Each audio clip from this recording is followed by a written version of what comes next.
Okay, today we're going to start making our own musical instruments out of recyclables and everyday objects. So I'm going to show you a few different examples, starting with some of the most basic. Shakers are pretty easy to make. This is a rain stick. It is actually made out of a long wrapping paper tube, and I've covered each of the ends with paper and masking tape, and then I've filled it with dried chickpeas or garbanzo beans that look like this. So when it's shaken,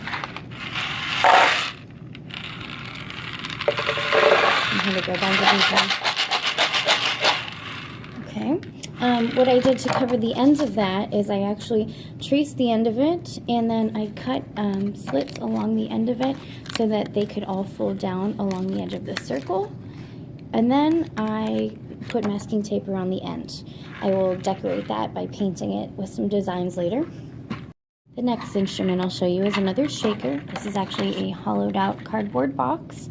I've simply rubber banded some dried pea pods around it, and it can act as sort of a tambourine or a shaker instrument. Makes a nice rattlesnake sound. Okay, next I'm going to show you some drums that I've created from containers and everyday objects. The first one I actually created out of a ricotta cheese container. I took the lid off and I cut off the bottom, and then I covered each end with a balloon. So the balloon, what I did is I actually cut the bottom part off of the balloon so that you can open it up and stretch it across the top, okay? And once it's secure, you put a rubber band around it, and then I also taped it just for good measure. So it makes a sound like a tom-tom drum. Okay. Next up, I did the same technique, but I actually found this little mold. It's a kitchen mold. So it makes a nice textured sound, but I also stretched the balloon over this one as well.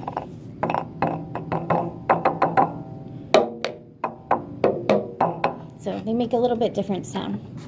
The last drum I created was actually out of a Clorox container that I wrapped a plastic garbage bag around, or a grocery bag. I secured it with rubber bands on each side. And notice that I've cut the bottom off of one end, and I took the lid off of the other end so it's hollow.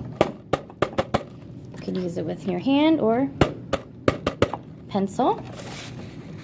So together they make slightly different sounds.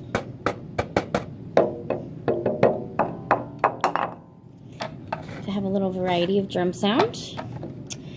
And last but not least are the string instruments that I created. This guitar I made out of a shoebox. I cut a hole in the middle, and then I strung rubber bands around.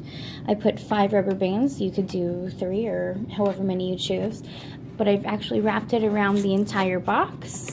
And you can see I cut small slits in some of the box areas so that the rubber bands would stay secure. Did that on this side.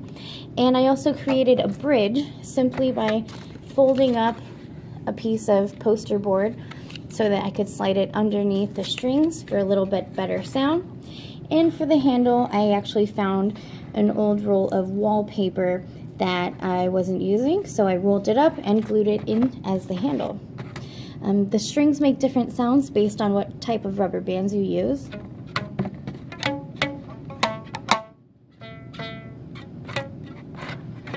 So the notes are a little bit out of order. You could rearrange that if needed. And last but not least is a smaller string instrument that I made from another one of those hollowed boxes. I simply stretched rubber bands across it. This one has 3, and what's nice is because of the little divot, this one stays put, and they make different sounds.